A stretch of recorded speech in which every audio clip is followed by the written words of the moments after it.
La diaspora des bulles, c'est un rendez-vous qu'on a hâte de retrouver tous les matins du lundi au jeudi sur Radio J et nous sommes en studio avec nos deux chroniqueurs passionnés de bande dessinée, le directeur de la rédaction du site Actua BD, Didier Passamonique. Bonjour Ilana. Et son collaborateur Laurent Mélikian, spécialiste de la bande dessinée. Bonjour messieurs. Bonjour. Bonjour. Alors ce matin on va parler d'histoire, on parle d'un personnage tristement célèbre, j'ai nommé Adolf Eichmann, avec la sortie d'une toute nouvelle bande dessinée. Didier, vous avez quelque chose à nous présenter justement à ce propos. Ben oui, ça s'appelle L'enfer est vide, tous les démons sont ici. C'était il y a 60 ans. Il y a 60 ans, le Mossad enlevait Eichmann en Argentine pour l'amener en Israël et le faire condamner lors d'un procès retentissant qui a été l'occasion pour la première fois de médiatiser les témoignages des victimes. Oui. Elles avaient témoigné à Nuremberg, mais ça n'avait pas été diffusé. Là, ça a été diffusé, et c'est encore plus incroyable, c'est que ça a été filmé alors que la télévision n'existait même pas encore en Israël. Oui. Donc c'est incroyable. C'est incroyable. Et donc, on retrouve deux journalistes, un Israélien et une Française, avec Hannah Arendt au milieu, parce que Hannah Arendt, évidemment, a assisté au fameux procès de la philosophe de Jérusalem. Il y a des allusions sur ses relations avec Martin Heidegger. C'est très, très documenté. C'est vraiment très bien dessiné aussi. C'est le dessin de Malo Kerfrieden et le scénario de Marie Bardio-Vaiente. Et ce qui est d'étonnant, c'est que l'enjeu, en fait, de la BD, c'est comment on condamne à mort Eichmann alors que Israël a aboli la peine de mort.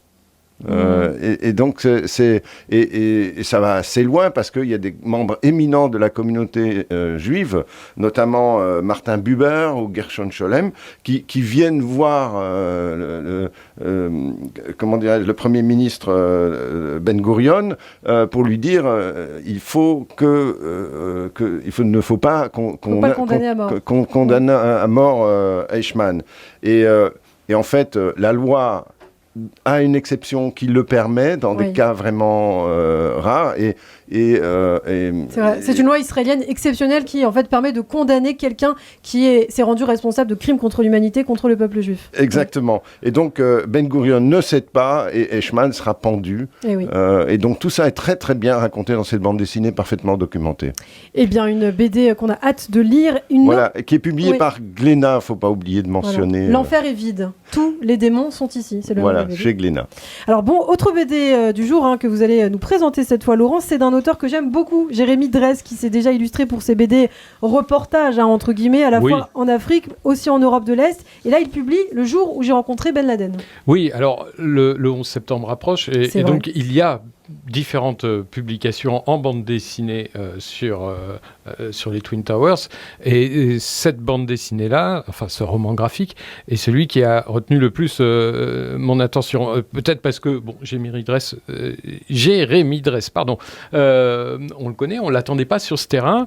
Il y a plus de 10 ans, il publiait « Nous n'irons pas à Auschwitz », le récit de son voyage en Pologne à la recherche des traces de ses grands-parents et des Juifs en général. Puis dispersé dans Babylone, où là il s'enfonce en Éthiopie à la recherche des premiers juifs, et c'était passionnant. Ici il n'est pas question de judéité, puisqu'il dessine sa rencontre avec deux jeunes, parce qu'ils sont plus si jeunes, musulmans de Vénissieux, la banlieue lyonnaise qui s'était enflammée dans les années 80, et qui en 2001 ont accepté de partir en Afghanistan dans un voyage qu'ils pensent apparenté à du tourisme, alors qu'en fait ils vont se retrouver pris dans un piège. Ils sont dans un camp d'entraînement d'Al-Qaïda dont ils ne peuvent s'enfuir, et où quelques semaines avant le 9 septembre, un dignitaire vient en visite, et il s'agit du cheikh Ben Laden. Voilà. Alors, le trait de Jérémy Dresse, il est simple. Certains vont dire simpliste, mais justement, il n'y a pas mieux pour mieux faire comprendre une situation complexe et décrire ce piège dans lequel sont tombés les protagonistes. Alors aujourd'hui, Nizar Sassi et Mourad Benchelali, ces deux jeunes, ont retrouvé une vie à peu près normale. L'un est bouché d'ailleurs, mais surtout, ils témoignent auprès des jeunes, auprès des lycéens, de ces 5 années en enfer. Et cela aussi, c'est représenté dans le récit. Témoigner, c'est comme une thérapie, dit l'un, Et même aujourd'hui, je ne me comprends pas, dit l'autre. On regrette que l'histoire s'arrête après 200 pages. Il y a un second tome qui est en préparation.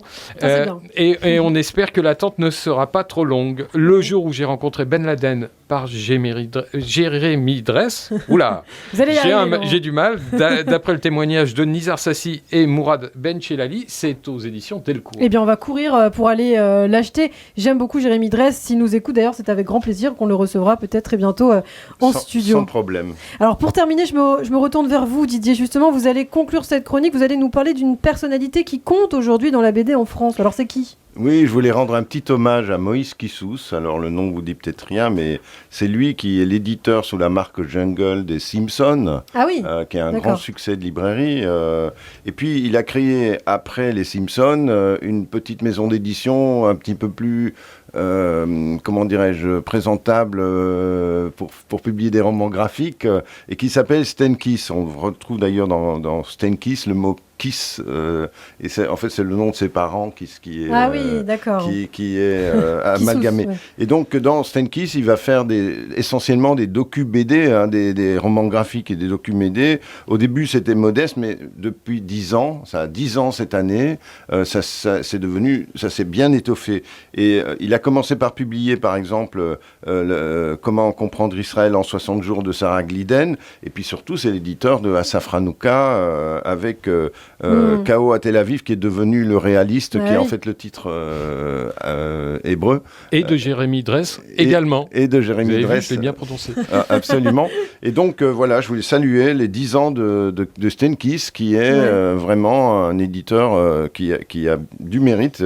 Et d'ailleurs, il a fait du chemin, notre ami Kissous, puisqu'il a été à un moment le président de la section BD du syndicat national de l'édition. Donc, c'est une success story. Un grand Mazel Tov à Moïse Kissous. Merci beaucoup Didier Passamonique et Laurent Mélikian. On vous retrouve demain matin sur Radio J. Merci, à demain. À demain.